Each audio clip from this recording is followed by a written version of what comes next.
É assim que diz o documento do Vaticano, que foi publicado em 1984. Em 84, a Sagrada Congregação para a Doutrina da Fé publicou um documento abordando o assunto, e em 86, 2 anos depois, essa mesma congregação publicou um segundo documento para complementar o primeiro.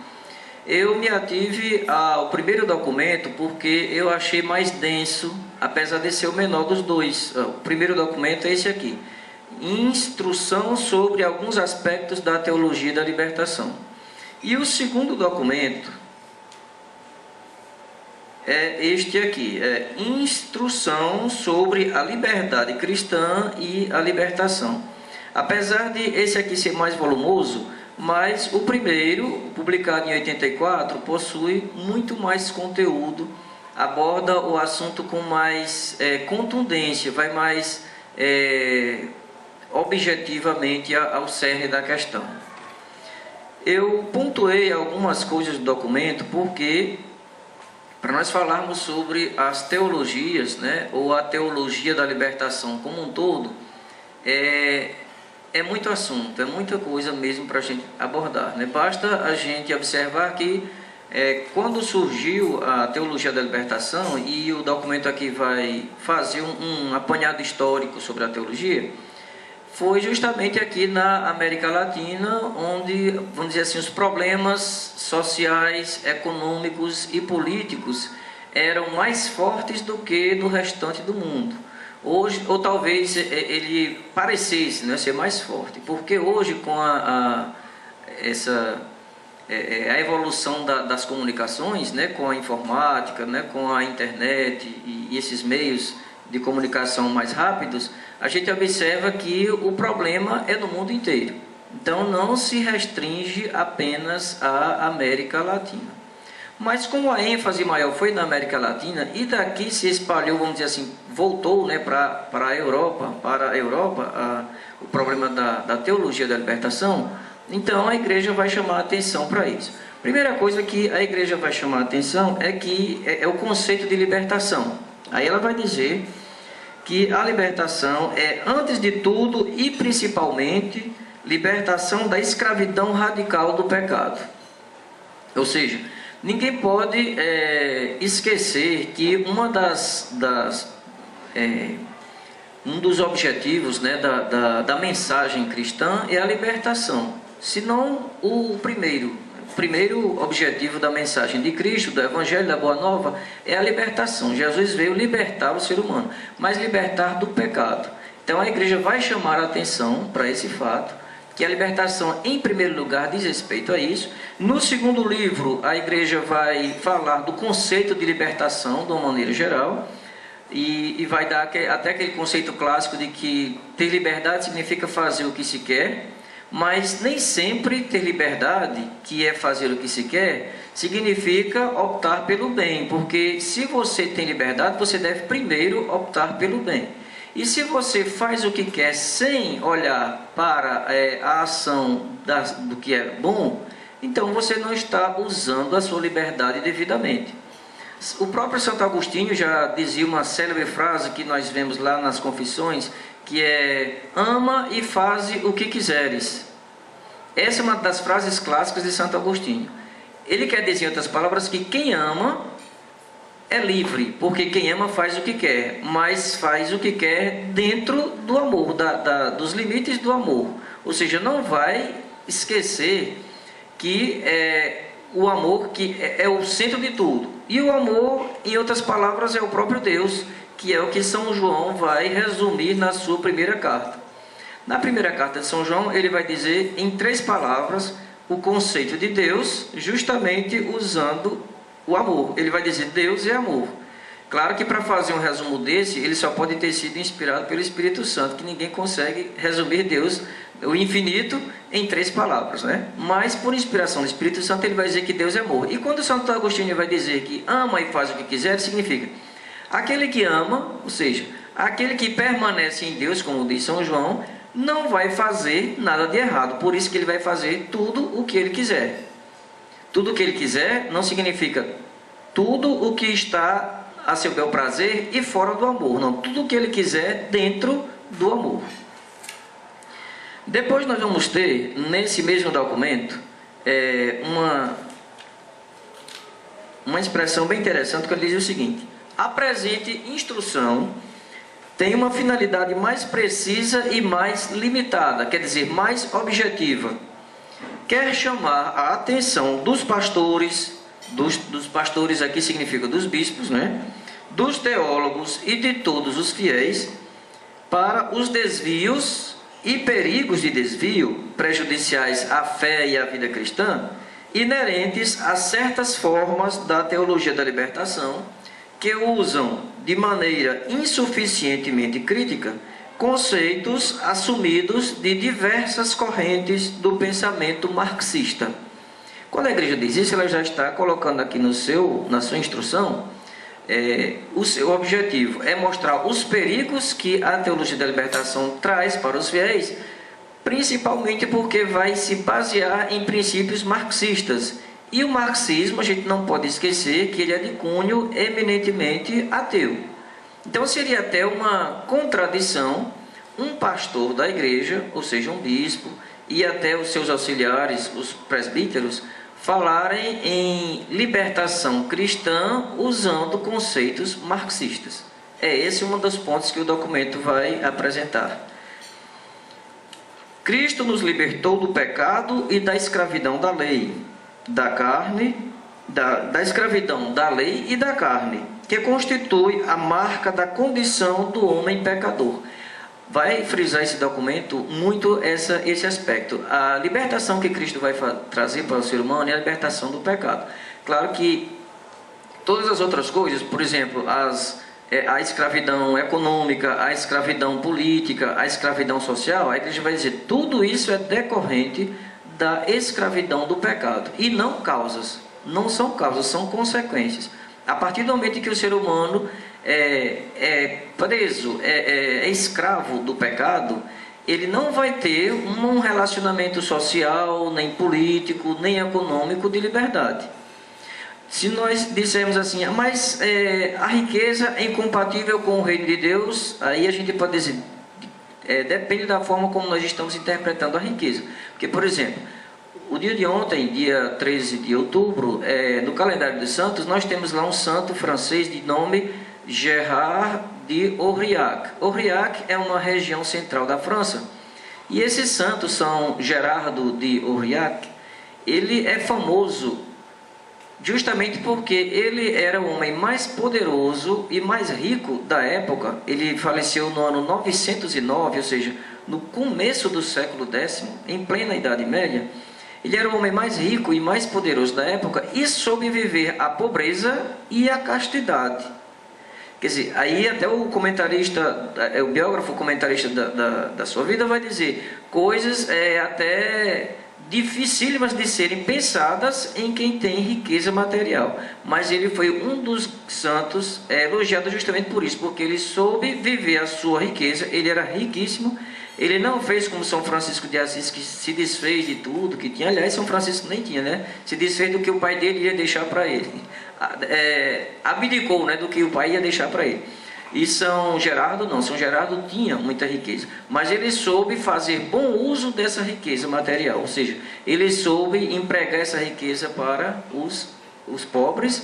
E soube construir também mosteiros lá na França. E ele é hoje considerado, desde essa época, aliás, considerado padroeiro da Auvergne, ou Auvergne em francês, justamente a região onde ele morava, onde ele viveu. Ele é padroeiro de lá. Então, para o sujeito, na Idade Média, ser considerado santo, como foi esse, é preciso que, de fato, ele tenha dado o exemplo de ter vivido o Evangelho. E ele viveu esse Evangelho, vivendo esses dois carismas, da pobreza e da castidade, que não são fáceis de serem vividos, né? As teologias da libertação recorrem amplamente à narração do livro do Êxodo. Isso aí é uma coisa interessante, porque quando a gente está falando de libertação e teologia da libertação, a primeira ideia que vem é justamente essa questão de libertar os oprimidos. E a ideia que é defendida pela teologia da libertação tem como base o relato do Êxodo da saída do povo judeu lá do Egito, se libertando do domínio do faraó. Bom, a partir disso aí, o que vai acontecer em relação à teologia da libertação é que a história vai ser apresentada como o motor de toda a vida humana. E o interessante é que o documento vai dizer aqui que a história, no final das contas, vai substituir a figura do próprio Deus. Então é um perigo para os cristãos. Por quê? Porque ele vai se esquecer de que Deus é um ser que está fora da história. Ele entra na história a partir do momento em que Jesus, o seu Filho único, vai se encarnar no seio de Maria Virgem. Aí ele passa a viver a história humana. Mas que Deus está acima dessa história, a gente não pode esquecer esse detalhe. E a teologia da libertação não vai fazer com que nós tenhamos a ideia de que a história vai ser o próprio Deus. Que Jesus foi um revolucionário, no sentido desses revolucionários que nós vemos hoje, de pessoas que pegam em arma e que querem tomar de quem tem mais para dar a quem não tem, pensando fazer a justiça dessa forma. Ora, pessoal, em relação a tomar de quem tem e dar a quem não tem, Jesus não deu esse exemplo em nenhuma das narrações do Evangelho. Se nós quisermos um exemplo bem conhecido, nós podemos citar o exemplo de Zaqueu.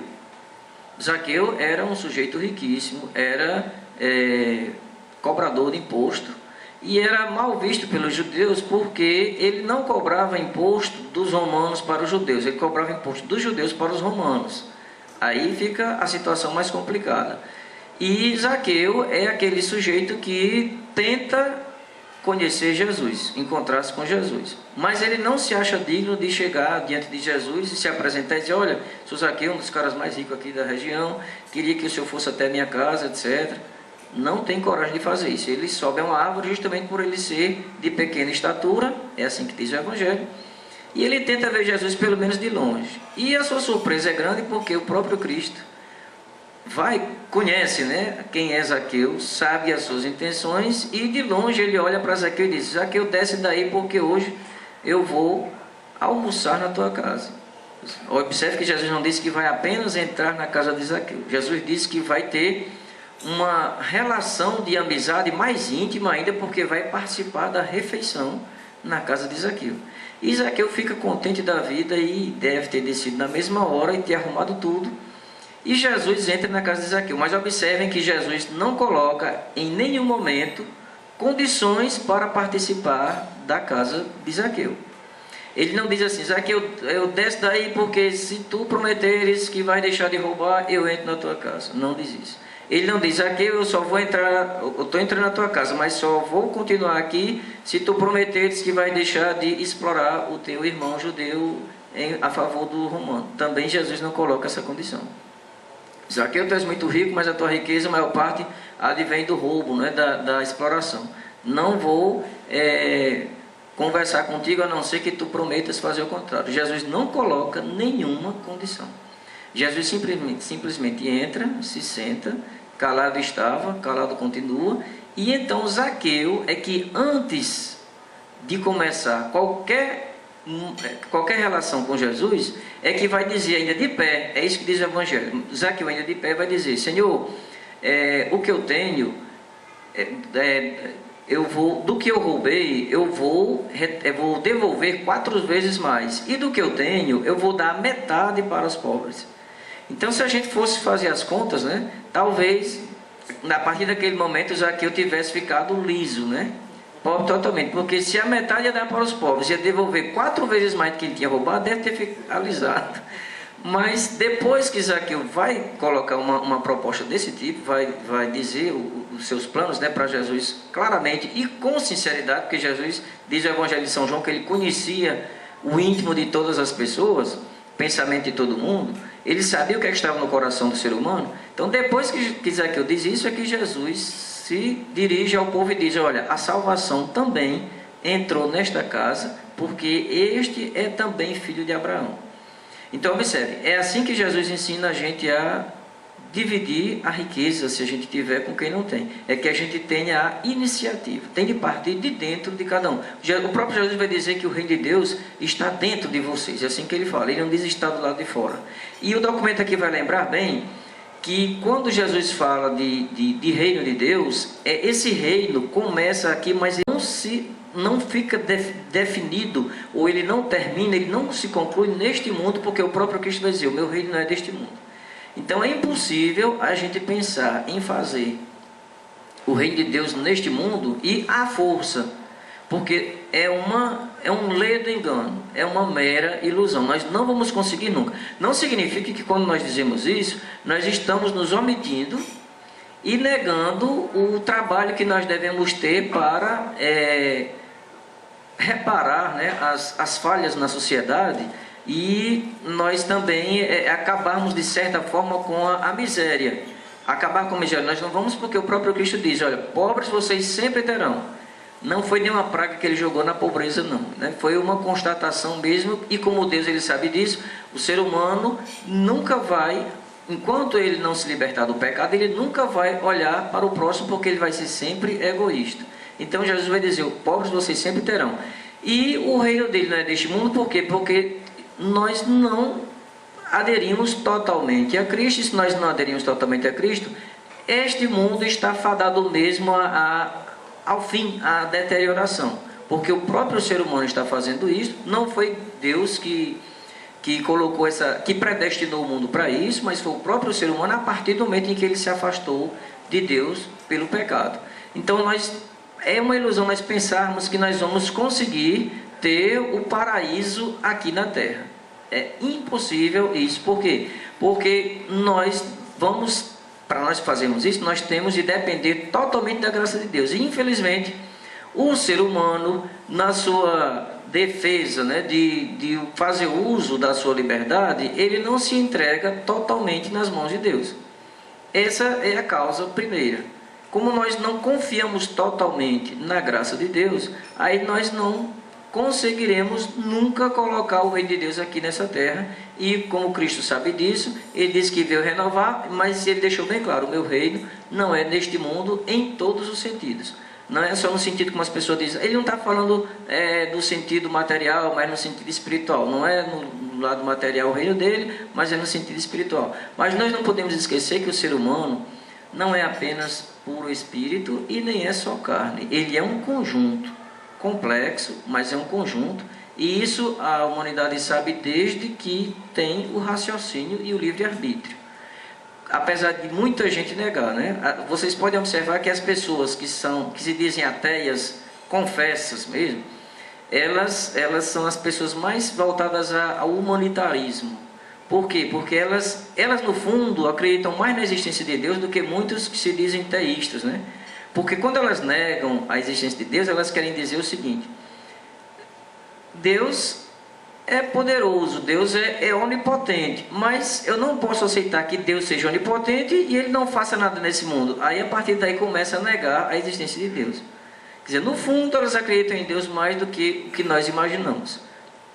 Os ateus que são convictos de seu ateísmo são aqueles que ficam em cima do muro, porque os que ficam em cima do muro, o próprio Cristo vai dizer no Apocalipse que aquele que é morno, ou seja, nem é quente nem é frio, uma hora diz que acredita em Deus, outra hora diz que não acredita, uma hora diz que acha bonito o Evangelho, outra hora diz que toda religião é verdadeira. Uma pessoa dessa que está em cima do muro, no final das contas, ela não vai se decidir por nenhum caminho, e Cristo vai dizer, uma pessoa desse tipo é igual a água morna, e como é água morna, eu vomito da boca. A expressão que ele vai usar no Apocalipse é bem clara mesmo. Ou seja, não vai fazer parte do reino dele. Ele vai dizer ainda, mais ainda, né? Tomara que você fosse pelo menos frio, ou seja, totalmente afastado de mim, porque uma pessoa que é totalmente fria é mais fácil de se converter do que quem está em cima do muro. Quem está em cima do muro não se decide nunca. Quem está do outro lado é mais fácil de se converter, como o próprio Cristo vai dizer. Ó, no reino de Deus, quem vai preceder vocês são as prostitutas, são os ladrões, porque são os que estão mais afastados de Deus. No momento em que eles têm um encontro com Deus, aí a conversão é total. Aí esses aí deixam totalmente mesmo aquilo que faziam. Mas continuando aqui nosso assunto sobre a teologia, Na página 8, a pobreza ao amor, e o amor, né, ao reino é exaltada. Bom, isso aí nós temos no Evangelho, a pobreza como uma exaltação do reino de Deus, porque o próprio Cristo vai dizer: bem-aventurados os pobres, porque deles é o reino de Deus. Agora, o interessante é que os monges do deserto sempre interpretaram essa primeira bem-aventurança, bem-aventurados os pobres, porque deles é o reino de Deus, como sinônimo aí a pobreza, como sinônimo de humildade. Por isso que a gente nunca deve confundir a pobreza que aparece no Evangelho com a miséria. Essa daí Cristo nunca quis, e Cristo nunca viveu também a miséria. Pode observar no Evangelho que diz que muitas mulheres serviam a Jesus com os bens que elas tinham. Então significa que elas providenciavam roupa, alimentação, etc. Então Jesus não vivia na miséria, não. Agora, ele quis dizer que a gente nunca deveria ser apegado às coisas materiais. Mas viver na miséria ele nunca defendeu. E os monges sempre interpretaram a pobreza do Evangelho como a humildade. Vai dizer, a primeira coisa que Cristo vai querer, que para quem quer participar do reino dele, ele vai querer que a pessoa seja humilde. Por quê? Porque o próprio Deus é humilde. Deus é um Deus de infinita humildade. A humildade é tão grande que Deus respeita a nossa liberdade e ele não entra na nossa vida à força. Por isso mesmo, porque ele não entra na nossa vida à força, nós temos liberdade de escolher estar com ele ou afastado dele. A revelação do Novo Testamento nos ensina que o pecado é o mal mais profundo. O documento vai enfatizar, e vocês estão observando que é a terceira ou quarta vez que eu falo nisso, a questão do pecado como sendo o pior mal. Infelizmente, na teologia da libertação, o pecado que é destacado é o pecado social. Mas nós não podemos esquecer que existe o pecado individual. Por isso mesmo é que o magistério da igreja sempre vai dizer o seguinte: no julgamento ou no juízo, né, o juízo da humanidade, o julgamento da humanidade, ele apresenta dois aspectos, ele está dividido em duas partes. A primeira parte é que esse juízo da humanidade, o julgamento da humanidade, é o juízo particular. É aquele que acontece assim que nós morremos. Então, assim que nós morremos, nós vamos prestar contas das nossas ações individuais. No final da história humana, ou no final dos tempos, é que vai acontecer o juízo final, ou o juízo universal, ou o julgamento de toda a história humana. Mas é depois do julgamento individual. Então não existe apenas o pecado social, porque é muito fácil, quando a gente não tem responsabilidade na sociedade que a gente diz em qualquer grupo, desde a família até o país, a gente atribuir a culpa à sociedade, vai dizer assim, não, a culpa é do sistema. Aí só culpar o sistema é cômodo até demais, porque a gente nunca vai assumir a responsabilidade pessoal, a responsabilidade individual. Não se pode restringir o campo do pecado ao pecado social, nem situar o mal apenas ou principalmente nas estruturas econômicas, sociais ou políticas, como se todos os outros males derivassem dessas estruturas. Aí, como eu falei para vocês, o magistério vai dizer que isso aí não é a causa, né? Essas estruturas não são causas da desigualdade social, mas já são consequências, né?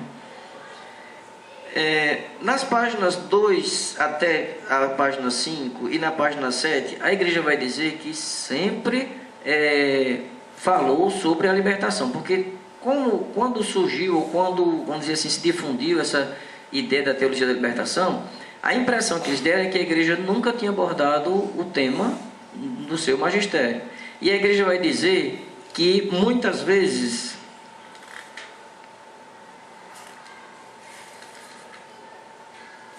ela abordou o tema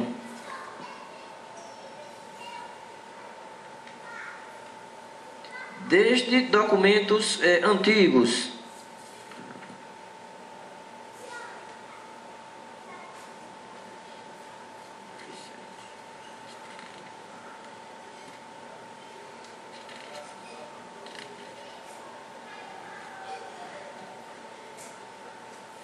São colocados vários documentos, né? A Dei Verbum, a Gaudium et Spes, Vários documentos da igreja são colocados aqui, são citados como documentos que abordam o tema da libertação humana, a libertação do pecado. Eu estava procurando pelo menos uns 5 aqui para citar para vocês, porque não são poucos. Aí na hora que a gente quer achar, dá a impressão que a gente nem leu, né? Mas parece que a gente fica sem enxergar na hora de procurar aqui, né? Apesar de ter anotado. A opção preferencial definida em Puebla é dupla, pelos pobres e pelos jovens. O que a congregação vai dizer aqui, no texto em que eu tirei esse trechinho aqui, é que a igreja não colocou nos seus documentos, não preparou seus documentos apenas em Roma. Alguns foram preparados nas conferências episcopais regionais, e cita a de Puebla aqui na América Latina, que foi uma das mais conhecidas. E ela vai chamar a atenção que no documento da Conferência de Puebla, a igreja não vai fazer opção preferencial apenas pelos pobres, mas pelos pobres e pelos jovens. E o interessante é que ela vai dizer, mas a opção pelos jovens fica silenciada e dá a impressão de que isso é feito propositadamente, né, de maneira propositada, para ficar defendendo apenas a opção pelos pobres. Porque a igreja, o magistério, baseado no próprio evangelho, não pode esquecer que existem os pobres, mas os jovens, esses aí é que têm de ser trabalhados no sentido de ser evangelizados com mais cuidado. Santo Antônio Maria Claret, que inclusive foi arcebispo lá em Havana, em Cuba, ele dizia que a catequese deveria começar pela criança, porque uma criança catequizada, ela não vai esquecer para o resto da vida aquilo que ela adquiriu. Ora, um adulto que tivesse convertido à fé cristã, ele não vai esquecer aquilo que ele aprendeu, né? Aquela marca que ele vai ficar na sua alma, da sua catequese. Imagine uma criança que tem uma formação mais antiga, vamos dizer assim, desde a tenra infância, né? E continuando, o documento vai dizer: a análise científica das causas da miséria levaram alguns cristãos a adotarem o modelo marxista, porque o modelo marxista é considerado um modelo infalível. Aí ele vai dizer que a análise que se faz da sociedade é a análise mais científica possível, e a igreja até vai chamar a atenção dizendo que essa análise científica, às vezes, atrai as pessoas para ela, porque quando se fala em ciência, as pessoas dizem a ciência é irrefutável, né? Mas ele diz, às vezes tem a aparência de ciência e não é tão científica quanto a gente imagina, né?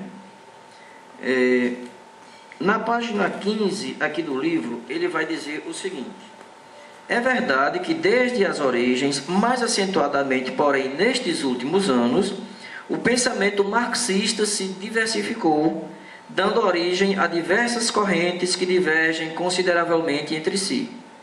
Quer dizer, até o próprio marxismo tem as suas ramificações. Na medida, porém, em que se mantêm verdadeiramente marxistas, essas correntes continuam a estar vinculadas a um certo número de teses fundamentais, que não são compatíveis com a concepção cristã do homem e da sociedade. Neste contexto, certas fórmulas não são neutras, mas conservam a significação que receberam na doutrina marxista original. É o que acontece com a luta de classes. E a luta de classes aqui significa a luta dos oprimidos, dos pobres, contra os ricos, e uma luta armada. A gente não pode esquecer que é essa a ideia básica. Essa expressão continua impregnada da interpretação que Marx lhe deu e não poderia, por conseguinte, ser considerada com um equivalente de caráter empírico da expressão conflito social agudo. Uma coisa é o conflito social, o conflito que existe na sociedade. A outra é a luta de classes. Isso não pode ser confundido.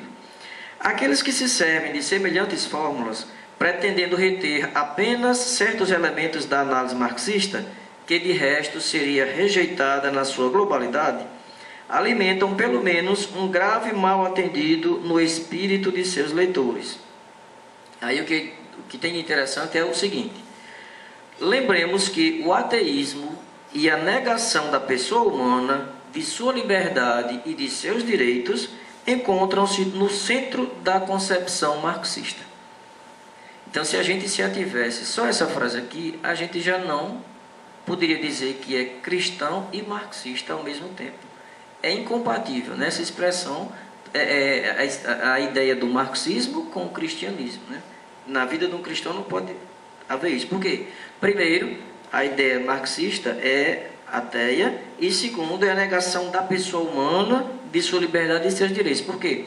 A partir do momento em que o socialismo for, de fato, implementado em alguma sociedade, acaba-se a individualidade e a ideia que vai ser defendida é apenas do coletivo mesmo. Agora, interessante é que isso aí só funciona para a maioria da sociedade, para os líderes não. Os líderes, eles têm a sua mordomia totalmente diferenciada na sua vida do restante da população. Isso tanto acontece aqui onde nós tivemos na América, como aconteceu na antiga União Soviética, certo? Por exemplo, a mulher lá dos líderes da União Soviética, na época mesmo do auge, né, do socialismo, entre aspas, as mulheres, né, possuíam riquezas que nenhuma mulher capitalista aqui do Ocidente possuía.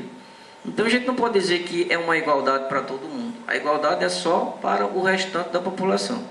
E aqui mesmo em Fortaleza eu conheci várias pessoas que defendiam o marxismo, né, o socialismo com unhas e dentes, mas teoricamente, porque na prática eram mais capitalistas do que os capitalistas que eu conheço, né? Eu até às vezes dizia, e cansei de vê-los com a cara feia, quando eu dizia assim, eu acredito que os capitalistas são muito mais coerentes do que vocês, porque pelo menos eles defendem o capitalismo é aquilo que eles estão vivendo. Vocês ficam defendendo uma coisa e vivem outra. Vocês não vivem o socialismo que vocês pregam, porque vocês têm muitas mordomias, têm muitos bens materiais, vocês são latifundiários, mas não ficam latifundiários mesmo, tinha vários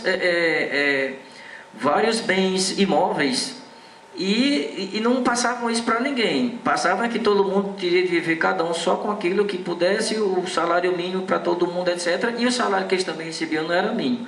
Então eu nunca vi coerência nessas pregações, né? Para terminarmos, pessoal, porque é muita coisa para se falar e a gente acaba às vezes se empolgando e mostrando a revolta, né, em relação a isso, para vocês não se revoltarem mais ainda. Eu gostaria de ler aqui só mais duas frases interessantes. Primeiro, diz o seguinte: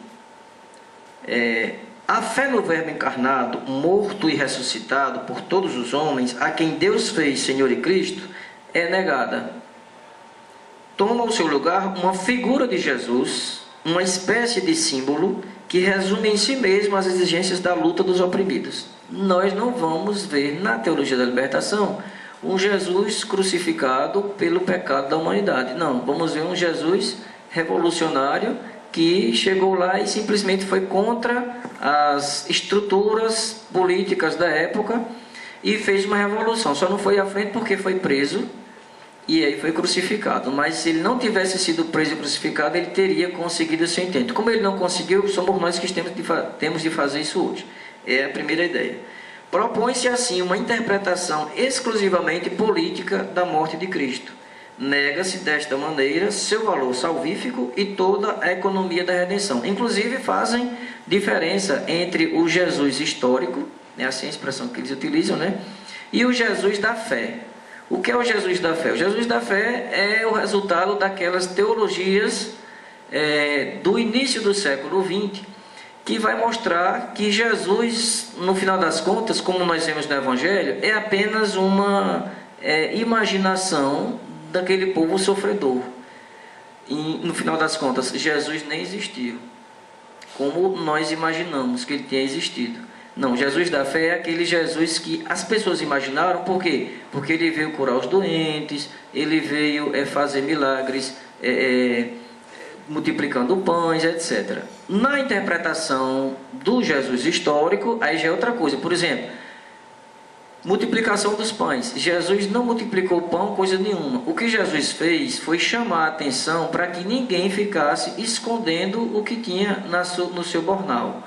Jesus estava lá pregando para 5.000 pessoas, cada um estava com o seu bisaco, a expressão do Crato, né? Com o seu bisaco lá o Átila não está aqui, que é do Crato, com a sua comida lá no seu farnel.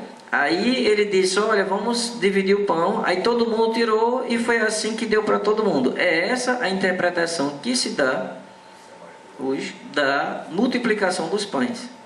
Quer dizer, não é questão do Jesus, e o Jesus da fé é aquele Jesus que as pessoas sonhavam que viesse. Como ele não veio, então vamos criar a figura dele para ficar melhor de nós nos livrarmos do domínio romano. Essas ideias não são novas, né? Essa ideia também que nós estamos falando há pouco tempo, de se esquecer da individualidade e colocar o social acima do individual, a sociedade acima do ser humano, o Estado acima do ser humano, também não é de hoje. Nós temos isso já na sociedade espartana, onde o ser humano não valia nada, o que valia era o Estado. Tem de nascer alguém que vá servir ao Estado. Se não servir, a gente já elimina logo. Então observe que a questão do aborto não é de hoje. A gente está colocando esse tema do aborto dentro da questão da teologia da libertação, porque está ligado à questão do Estado acima da individualidade. Em Esparta, se nascesse alguma criança defeituosa, ia dar prejuízo para o Estado, então ela tinha de ser eliminada logo. Hoje a gente pode eliminar antes do nascimento, a partir dos exames que fizer e constatar que ela não vai ser saudável. Em Esparta, como não tinha esses exames de hoje, esperavam a criança nascer e depois eliminavam, porque o Estado está acima de tudo. Agora, o próprio Cristo vai dizer no Evangelho que para a salvação nós devemos não estar preocupados apenas em curar e fazer milagres e expulsar demônios. Quando os apóstolos saem para fazer essa missão que Jesus deu para eles e voltam totalmente contentes, achando que tinham expulsado demônios e curado muita gente, Jesus vai dizer, não se alegrem por isso, alegrem-se pelo nome de vocês está inscrito no livro da vida, ou seja, pela salvação de cada um de vocês. Aí é até uma contradição em relação a essa ideia do social acima do pessoal. Porque até para que a gente mude, para que a gente modifique a sociedade, para que a gente faça de fato a libertação dos pobres, né, a libertação da sociedade, tem de haver a iniciativa pessoal. Se nós começarmos em nossa casa, isso é até um dos lemas da campanha da fraternidade de 74, se não me engano, se nós começarmos em nossa casa, aí nós poderemos mudar a sociedade como um todo. Agora, se nós ficarmos pegando em arma e levando essa ideia para mudar a sociedade toda, e dentro de casa ser a maior bagunça, não sei que exemplo cristão nós estaremos dando para a nossa sociedade. Bom, era isso que eu queria falar sobre a teologia da libertação.